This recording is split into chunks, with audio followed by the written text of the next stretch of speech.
सीधे लिए चलते हैं जयपुर, जहां पर जीएसटी और आयकर सीए सेमिनार का आयोजन किया गया है, जिसमें सीएम भजन लाल शर्मा शिरकत कर रहे हैं। सुनाएंगे।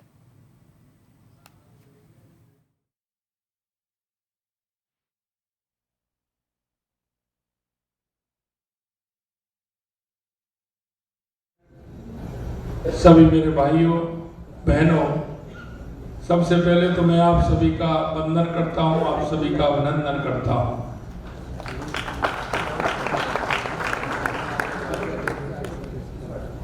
क्योंकि मुझे पता है मंच पर आज विराजमान महाराज जी की उपस्थिति में सम्मानीय चार्टर्ड अकाउंटेंट, सभागार में उपस्थित सभी आपने एक सेमिनार की है और सेमिनार के चर्चा के विषय जो रहे होंगे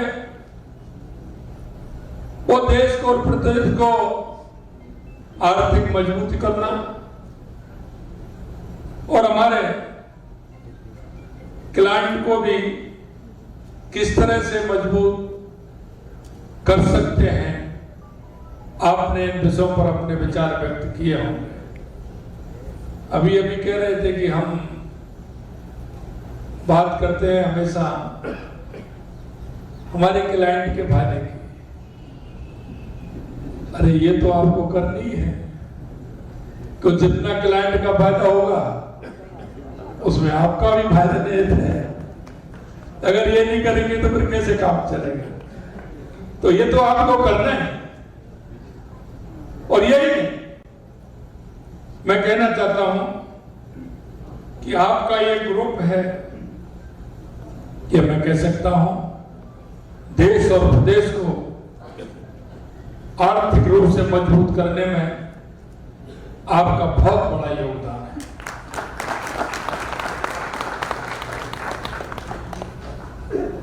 आप सभी राजस्थान की आर्थिक और सामाजिक प्रगति में महत्वपूर्ण भूमिका निभा रहे हैं। आपका कार्य केवल संख्याओं को संभालना नहीं है, बल्कि राष्ट्र निर्माण का एक महत्वपूर्ण अंग है।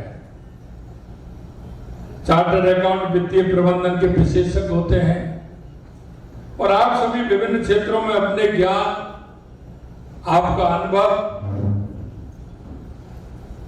का उपयोग बहुत होता है, क्योंकि किसी प्रदेश की और देश की उन्नति के लिए उसको आर्थिक रूप से मजबूत होना और मजबूत होने के लिए हर क्षेत्र में बदलते हुए समय में आपका विशेष योगदान बहुत ही महत्वपूर्ण है। वर्तमान में हम कराधान के क्षेत्र में कई महत्वपूर्ण बदलाव लेकर आए हैं। जीएसटी लागू होने के बाद हमने देखा है कि हर कराधान में सुधार हुआ है और आज लगभग 1.3 करोड़ करदाता पंजीकृत हैं। हमें जीएसटी के माध्यम से छोटे व्यवसाय और उद्योगों को सशक्त बनाना है, ताकि वे न केवल अपने व्यवसाय को बढ़ा सकें बल्कि देश के विकास में भी योगदान दे सकें। राजस्थान के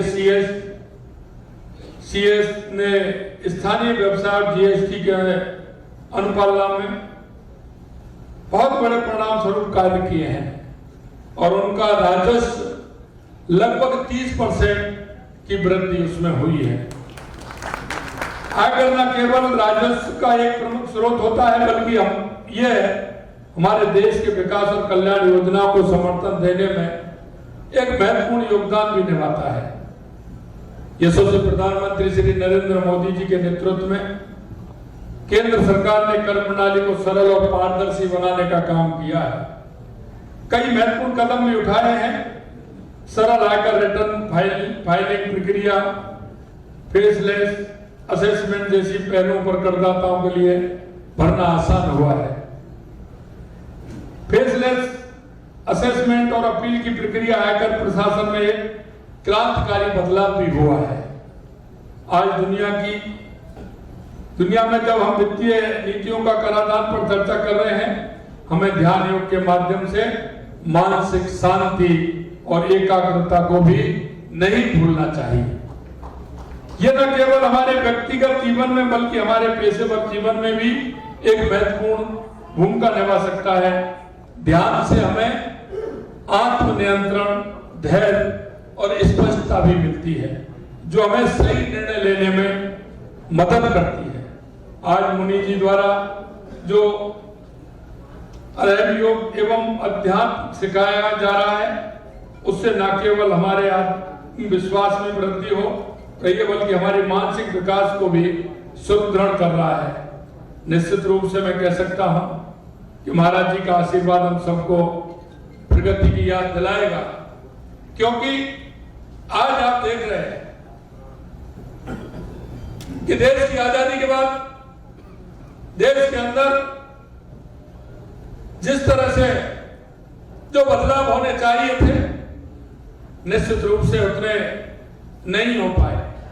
लेकिन मैं कह सकता हूं 2014 के बाद देश के यशस्वी प्रधानमंत्री नरेंद्र मोदी जी के नेतृत्व में आपने बदलाव देखे होंगे, चाहे वो हमारी गरीब कल्याण की योजनाएं हो, चाहे हमारे विकास की योजनाएं हो, चाहे हमारी अन्य योजनाएं हो, जीएसटी में सुधार हो, आर्थिक रूप से मजबूती हो, इन सारे विषयों को लेकर अगर हम चलेंगे तो आपको बहुत बड़ा अंतर मिलेगा।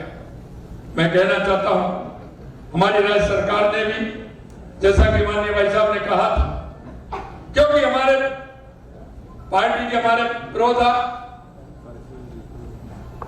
पार्टी के हमारे संस्थापक पंडित दीनदयाल उपाध्याय जी कहते हैं कि अंतिम पंक्ति में जो व्यक्ति खड़ा है, उस अंतिम पंक्ति में व्यक्ति को लाने के लिए हमें क्या करना चाहिए।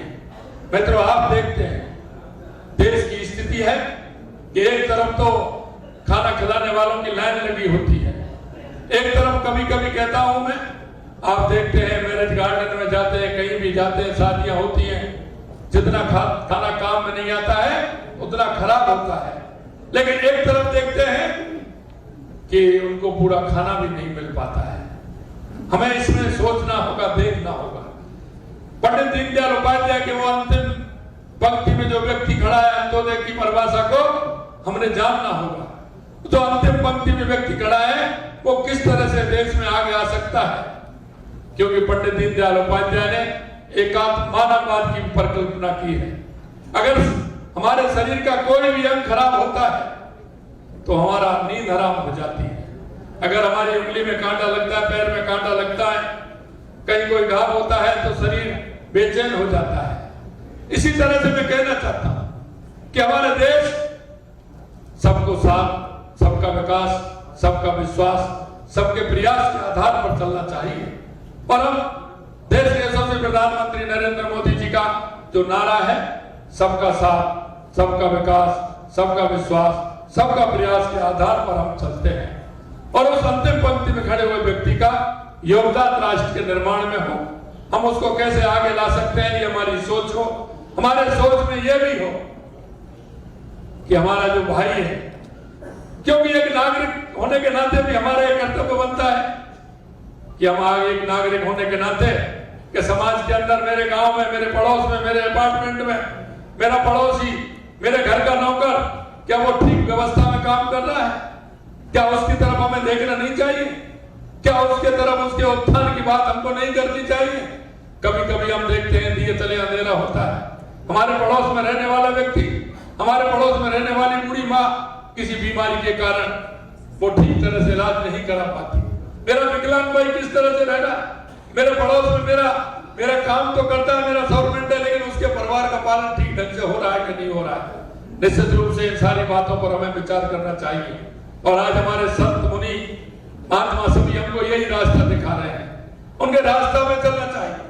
क्योंकि हमारा सनातन धर्म जिस तरह से हमारी संस्कृति से और हमारे विचार से बना हुआ है, ये कितने समय से हमारा ये सनातन धर्म चलता आ रहा है, लेकिन हमारे अंदर की थी, आज भी वो जिंदा है। लाखों सालों तक हमारा देश कितने सालों तक गुलाम रहा, कभी हूण आए, कभी कुषाण आए, कभी इस्लाम आए तो कभी अंग्रेज आए, लेकिन हमारे अंदर की थी, आज भी वही है, पहले भी वही थी।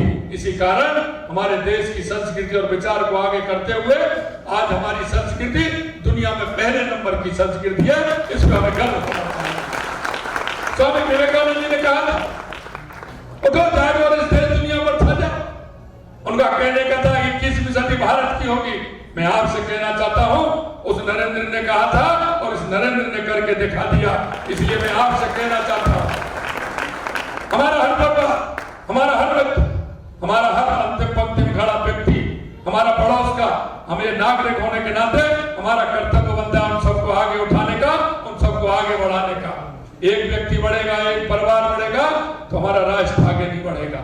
हमारा राष्ट्र आगे तब बढ़ेगा तो हर व्यक्ति आगे बढ़ेगा, समाज का एक तबका आगे बढ़ेगा, हर समाज आगे बढ़ेगा तो हमारा राष्ट्र उन्नति करेगा। इसलिए मैं कहना चाहता हूं मेरे भाई और बहनों कि हम सबको ध्यान रखते हुए हमारे समाज का हर पहलू ये होता है कि हम सबको साथ लेकर के हमें चलना है। मैं आपसे एक निवेदन और करना चाहता हूं, हम सभी चार्टर्ड अकाउंटेंटों से विशेष